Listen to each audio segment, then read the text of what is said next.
In 1986, two brothers from the Israeli kibbutz of Ginosar were walking along the shore of the Sea of Galilee, or Lake Gennesaret.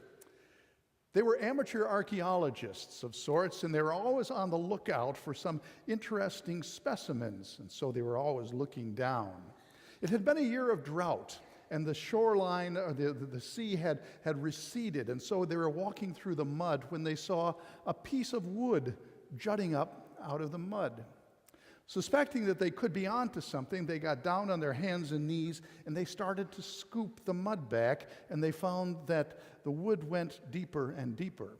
And so they called some of their colleagues from the kibbutz to come out, and they joined in the dig, and indeed, there was something in the mud. Soon the Israeli Department of Antiquities was involved, and what they found is now in a museum at the kibbutz. For just a few shekels, you can view the Jesus boat, or the Galilee boat. It's a typical fishing vessel from the time of Jesus. It's carbon dated 100 AD to 100 BC, somewhere in there. It is 26.5 foot long, it's 7.5 feet wide, and it is 4.5 feet high. Now, the average male of Jesus' day was around 5.5 feet high, so this is going to be more than ample to carry fishermen over the billows of the Sea of Galilee. And it was in a boat like this that Jesus revealed his glory to some very weary disciples. See if you can imagine the scene in your mind. Luke is such a good writer. He paints pictures with his words. These weary fishermen, they're not yet disciples, have been tending their nets by the shore of the lake. It's obvious they've been on the water all night. They must have been very, very tired. They mechanically go about their tasks as they have time after time before, unraveling the nets, cleaning the nets, getting them ready for the next day, when suddenly they notice a crowd appearing over the rim of the hill. And it's an unwelcome appearance indeed. Why are they there? Why the commotion? It's for a rabbi. It's for an itinerant preacher. James maybe makes a crude joke about these religious nuts who go around duping the people. John spits in the muddy sand and goes about his tasks. And then suddenly the rabbi, Jesus, from the town of Nazareth, walks up to Simon, and he steps into the boat as though it's a pulpit, as though he belongs there. Well, by now, the crowds have surrounded the fishermen, and they're getting angry. They're shaking their fists. Go, go, we don't want you here. Simon doesn't know quite what to make of the man in front of him. He's met them, if you recall, a time before when Jesus healed Simon's mother-in-law. But when Jesus asks him to put out from the shore, for whatever reason, Simon says yes. James and John, can you hear them? Oh, what's he thinking? Don't encourage him, don't encourage him. But Peter gets the boat out into the water and begins to work the oars back and forth, and Jesus begins to preach.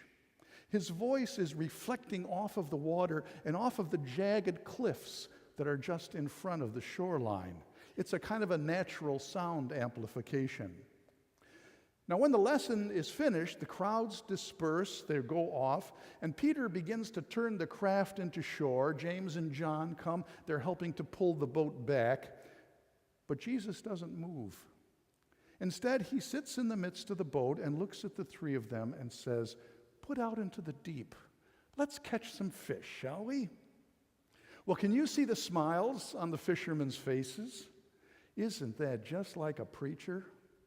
Hot shot rabbi, know-it-all, give them a Torah, and they think they own the world, huh? Teacher, we've pretty well fished out this area, you know. We've been going at it all night. Besides, you should know a couple things. One is that you don't catch fish out in the deep. You catch fish along here, along the shoreline where they feed. And besides, you don't fish during the day. You fish at night. Jesus is silent, doesn't say a word. And suddenly, impetuous Peter can take it no longer. He breaks, "Well, if you say so, nonetheless, nevertheless." And so the three of them join Jesus in the boat, and out they go.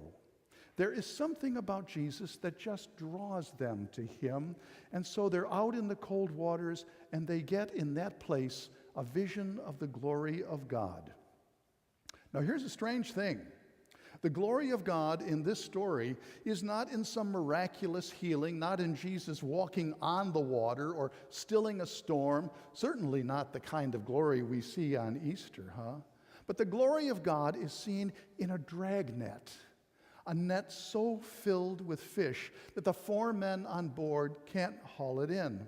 They shout frantically, they wave their arms, they're beckoning their colleagues on the shore, and soon that boat is filled with flipping, flopping, slippery fish. And they grunt and they groan as they pull the net in, and they empty it, and they throw it again, and they pull it in again. And what is Jesus doing in the midst of all this, you ask?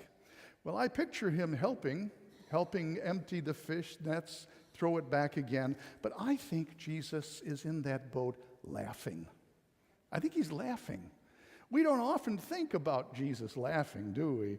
But I believe he is so filled with joy, laughing at the irony of all those flipping, flopping, slippery fish, giving witness to his authority and to his glory. Oh, do you catch the irony of all of this?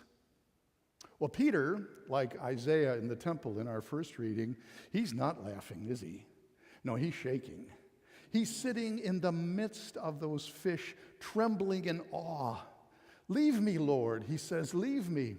One commentator looks at the Greek and translates it, "Get out of my neighborhood, because I'm a sinful man." To be so overwhelmed by the presence of God, whether it's in the temple with Isaiah, with smoke, heavenly creatures, or in a boat on the Sea of Galilee filled with flipping, flopping, slippery fish. To be so encountered reduces one to the absolute base level of humility.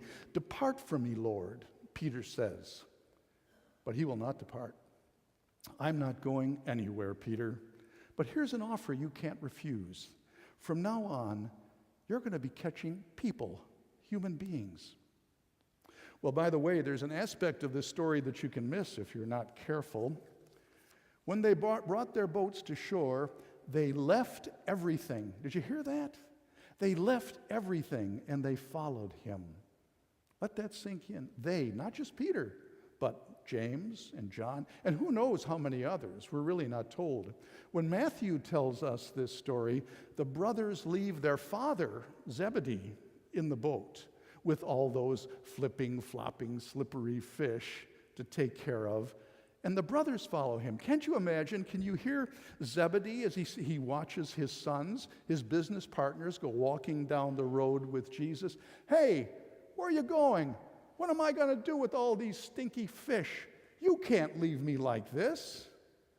Such an impetuous decision to leave everything and follow Jesus. But in the light of what they had just witnessed, their lives had been wildly disrupted, upturned. That normal routine of pushing out into the ocean night after night, trolling along the shores, hauling in nets either full or not full at all. Somehow that just seemed irrelevant. It no longer mattered to them. Because there was someone standing in front of them in that boat whose command over nature, over the very forces of life, would call them into a whole new way of life. They probably had no idea of what fishing for people meant. But what's the alternative? And so they had to leave everything, and they had to follow this one who had given to them such promise. Well, this story has been used over the years to call God's people to some radical forms of alternative religious lifestyle. Monks, hermits, nuns. They can all attest to their willingness to leave everything, and follow him. And good for them, good for them. But for many of us, however, what remains after hearing that call of Jesus can also be a good dose of guilt. I'd love to leave all behind me and go off to the monastery, Lord, but my wife would be a little bit upset, I think, huh? The leaving of everything for us need not, I think, be interpreted literally. For the disciples, it was a relinquishment of all that had been, but for us, I think it requires a more gradual, deeper way of leaving the past life, the life in the boat, and following Jesus. For the boat in this story represents that place or those places where our Lord's power and presence are shown in the common, everyday routine of life. That was what the boat was, wasn't it? It was a vessel to be going out and coming back, cause and effect, over and over as you always had done, with no thought that anything is ever going to change. It's the of courseness of life. That's the boat. Does that make sense to you? But then Jesus enters the boat. Jesus enters our boat. Did you notice that Jesus never asked permission from Peter to enter the boat? He just hikes up his robe and he walks in as though he belongs there. He does ask Peter to push out from shore, and I suppose Peter could have refused. He could have said, "What, are you crazy? We've been working all night. I just want to get some sleep, huh?" But Peter doesn't hesitate because there is something about Jesus. He just seems to belong in your boat. And once Jesus enters the boat, some amazing things begin to happen.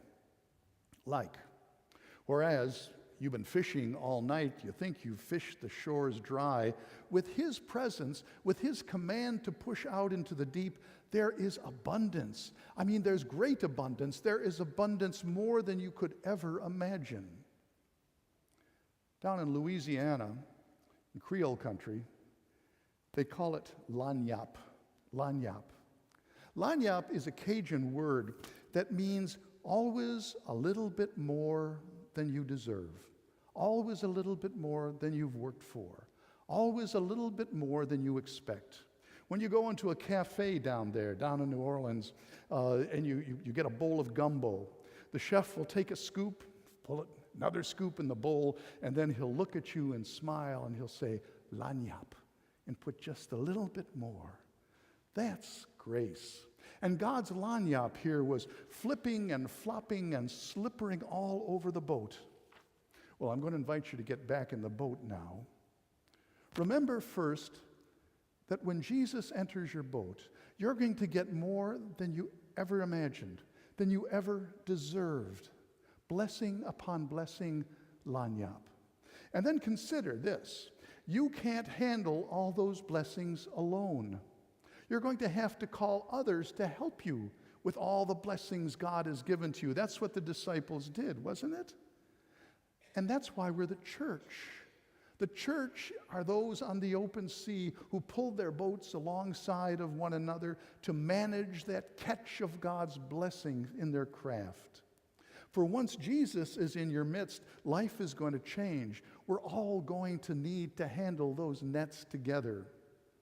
Now, of course, it's not all blessing. For Peter, it was that immediate, instinctive notion that he was sinful. The same reaction that Isaiah had in the temple in God's glory. "Depart from me, Lord, for I am a sinner," Peter says. But Jesus, can you imagine, brushing a codfish away from his robe, says, "There's so much more fishing to do, Peter.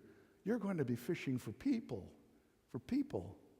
For people like you and me who are also so aware of our sinfulness so often, who stand so often not in the face of God's glory, but in the face of our failure, our folly, our falling from God. People like you and me who know that we were created to be so much more than we are, and we just don't know what to do about it. Depart from us, Lord, for we are sinful men and women. Jesus doesn't respond to Peter. He doesn't say, "Oh, come on, Peter, you're not that bad, huh? Let's get a little self-esteem going here." And he certainly won't leave the neighborhood. Instead, Jesus knows what we experience in our hearts, and so he tells us with Peter, Do not be afraid. Do not fear your sin. Do not fear your weakness, your distance from God. Jesus will not allow that to overpower us. Instead, he says, leave aside your reliance on those gods of the past. That's what you have used to justify yourself in order to make yourself appear to be on the surface that which you are not. And come to shore and leave and follow me. Well, it could mean that we're going to encounter the same danger that he will encounter. They left the boat and followed him. His life became their life of discipleship. And so it is with us too, isn't it? He will call you to stand alongside of people that you would never have imagined meeting. Some of you know that very well.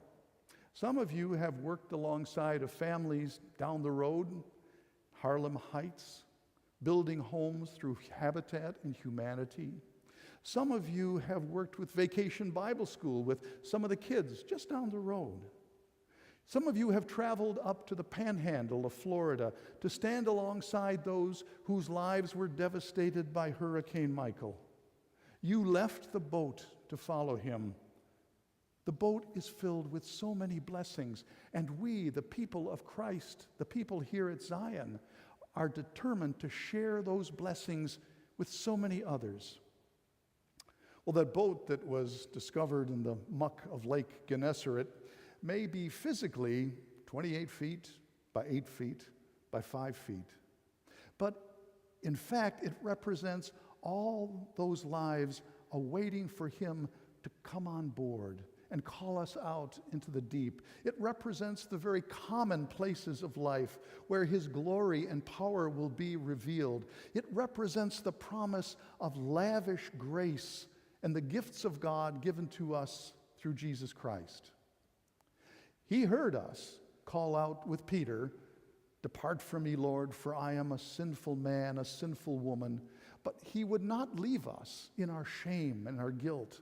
Instead, Jesus becomes the one whose fishing for people gets him hooked and raised high on a cross, writhing in death's cruel grasp for the likes of us. And then he becomes for us the captain of the boat which would take us back to shore and into lives of leaving so much behind in order to be faithful disciples following him. In church architecture, this part of the church in which we are sitting is called the nave. The nave. It comes from a Latin word, navus. You think about navy, and it means a ship, a boat. When we gather here weekly, it is our reminder through words, through a sacred meal, through our being one with one another, that we are all sailors on a sea of turbulent waters. There is a crew, of course. There are pastors, and there are musicians, and there are leaders of one sort or another. And as necessary as they, as we all are, they're going to change over the years. But sitting very constantly, very confidently in the center of our boat is one who today wears a great smile on his face and who commands us, "Put out into the deep and let down your nets for a catch." Well, we're going to protest. We're going to say, "No, Lord, we've done that before, and we know what's going to happen, you know, and we all know so much better than Jesus, don't we?" But somewhere we too will make confession with Peter. "Nonetheless, nevertheless, at your word, if you say so, we're going to let down the nets. And when that is done, stand back.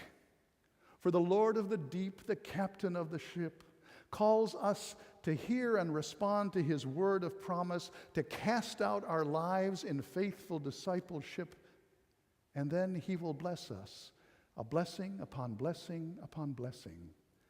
Lanyap. In the name of the Father, and of the Son, and of the Holy Spirit. Amen.